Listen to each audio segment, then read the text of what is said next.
Alright, ladies and gentlemen, I'm here on the channel. Last video for the night. We're going to talk about the Sunday night football game. But we're going to talk about what happened there in the fourth quarter. 38-7. 38-7. Jane Daniels gets hurt with an arm injury. 38-7. Why is he in the game at that point? Fourth quarter, you're getting blown the fuck out. Why is your, quote, if that's your franchise quarterback, why is he in the damn football game? Now we'll have to answer. Why was he in the game? You're getting routed. What's the point of him being in there?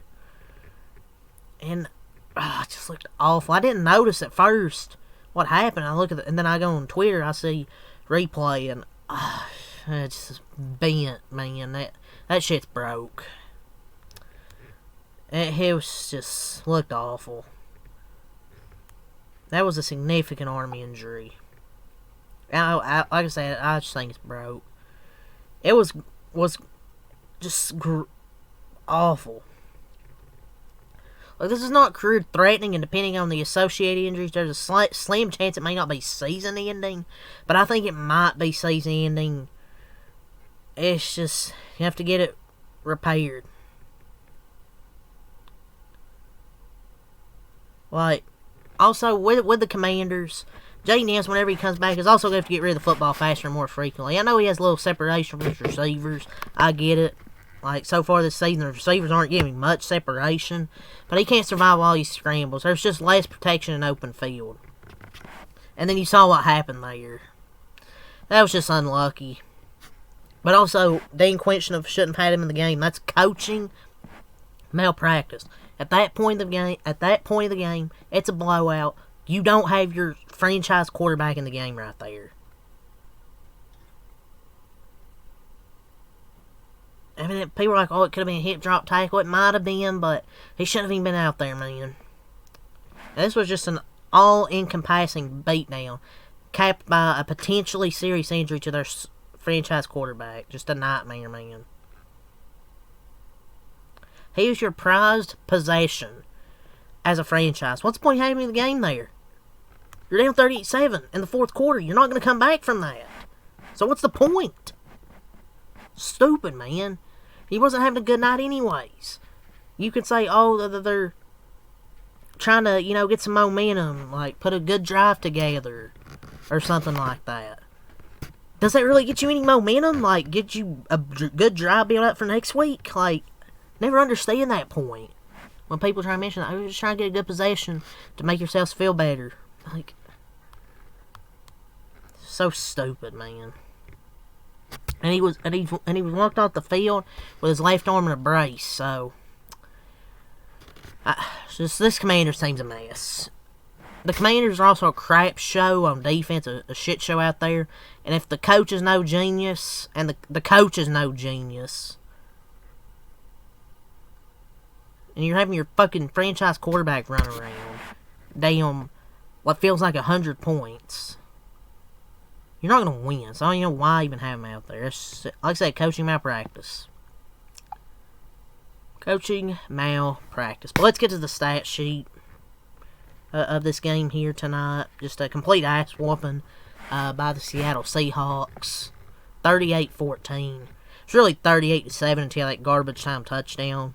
But that second quarter was really the big quarter in this game. Seattle scored 24 points in that second quarter to really break this game open. Besides that one interception by Sam Darnold, he was really perfect tonight.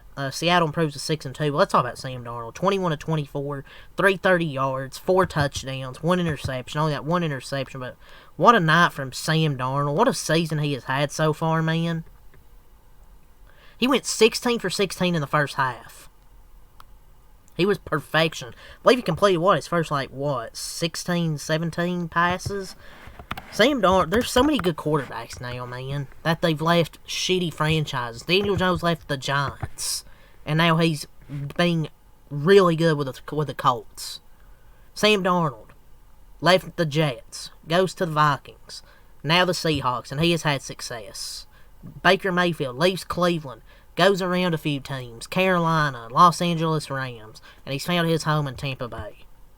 Shows what good coaching can do for you. But Sam Darnold was one of 2 quarterbacks in the last 20 seasons with 4 total touchdowns and a perfect passer rating in the first half of a primetime game. The other was Michael Vick in 2010. 325 plus yards, 4 plus touchdowns, 3 or fewer incompletions, and didn't take a sack tonight. Sam Darnold was absolutely phenomenal. He's come a long way since the days of seeing ghosts with the New York Jets. I would have never expected Sam Darnold to improve this much with 2 teams. He is the 18th highest paid QB in the National Football League and just signed his 3-year deal several months ago. Sam Darnold, happy for his success, because I didn't think he would be any good. He's turned out to be the best free agent signing by any team last offseason. Seems he fits perfectly in Seattle. He got drafted to that dumpster fire organization, but he handled everything well. Easy to root for, and he's found success with good coach teams and better organizations than the New York Jets. For the Commanders, Jaden Daniels, 16 to 22, 153, no touchdowns, 1 reception, 10 runs, 51 yards, 1 touchdown. Not a great game, but honestly, that's not really the concern tonight. They may have lost him for the season. That injury was gut-wrenching, looked so awful. He didn't play a great game tonight, but that's not really my concern. He's just such a shit show of a season, like with some injuries and not great play compared to last year. Just brutal, man.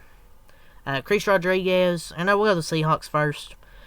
Kenneth Walker, 11 runs, 42 yards, 3.8 carry. Zach Charbonnet, 8 runs, 25 yards. And then A.J. Barner with 1 run, 1 yard, and a touchdown. Receiving, Jackson Smith and Jigba, 8 catches, 129 yards. Another great game from JSN. Guy's a beast, man. I think he's a top 5 receiver. He caught 8 of his 9 targets. Jackson Smith and Jigba. It's so good that he had 129 yards and it felt like he had a quiet game. That's how good he is, man. But he is having himself a big year so far. Probably nearly 900 yards already so far this season. Dude's a beast. Cody White, 1 catch, 60 yards, and a touchdown, a 60-yard house call.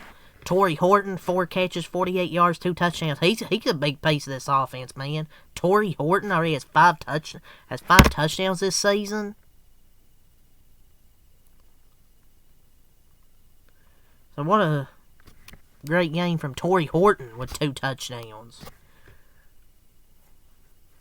And the national media gave a lot of love to the Seahawks tonight, and for a good reason. It's been a long, long time since they've gone all in on the Hawks with their worst this way, and absolutely dominant from wire to wire. Like, the Seahawks won't be sneaking up on anyone now. They're legit, good team. Arroyo, 2 catches, 29 yards, and a touchdown. Barner, 3 catches, 24 yards. Charbonnet, 1 catch, 21 yards, and Walker, the third, 2 catches, 19 yards. Defensively, you had 1 sack from Thomas, 1 sack from Williams. You had an interception from Okada, which was an amazing interception. Half a sack from Owusu, and half a sack from Reed. Half a sack from Lawrence, half a sack from Murphy II. Commanders' offensive line was also terrible. Myers went for 1 on field goals. They improved to 6-3. Commanders dropped to 6-2. Commanders dropped to 3-6. Chris Rodriguez Jr. 12 runs, 65 yards, about 5 yards of carry and a touchdown. Krosky Mayer, 12 runs, 30 yards. Why does this guy get so much hype again? This guy seems not really that good. Honestly. I don't know why he got so much hype for. Zach Ertz, 4 catches, 46 yards. Debo, 5 catches, 41 yards. Lane, 3 catches, 29 yards. Bates, 2 catches, 20 yards. Treylon Burks, 1 catch, 14 yards. Oh, yes, former first-round pick right there. And Krosky Merritt, 1 catch, 3 yards. Defensively, they had 1 interception by Sane Resteel. And that was it. Didn't get any pressure on the quarterback at all. So let's go over the team stats.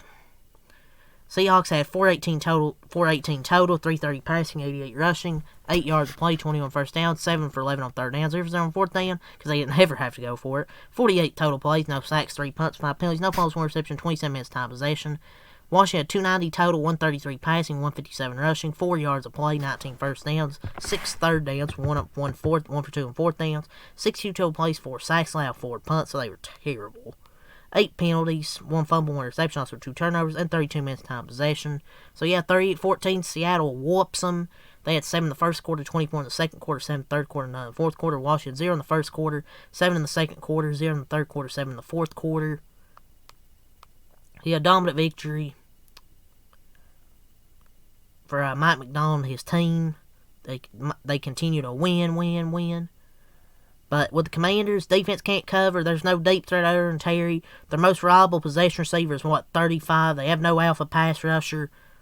They're cooked, man. Jaden might be done for the year. Everything's wrong with this team. But yeah, it's all the same, man. So, leave a like, subscribe for more. Till next time out. Peace. And I'll see you guys tomorrow. Monday Night Football, my Cowboys play. Oh boy, can't wait to recap that. But yeah, peace. And college basketball return. I'll be here with Arizona and Florida. First college basketball recap of the year. So yeah, got some stuff tomorrow, guys. Peace. See you then.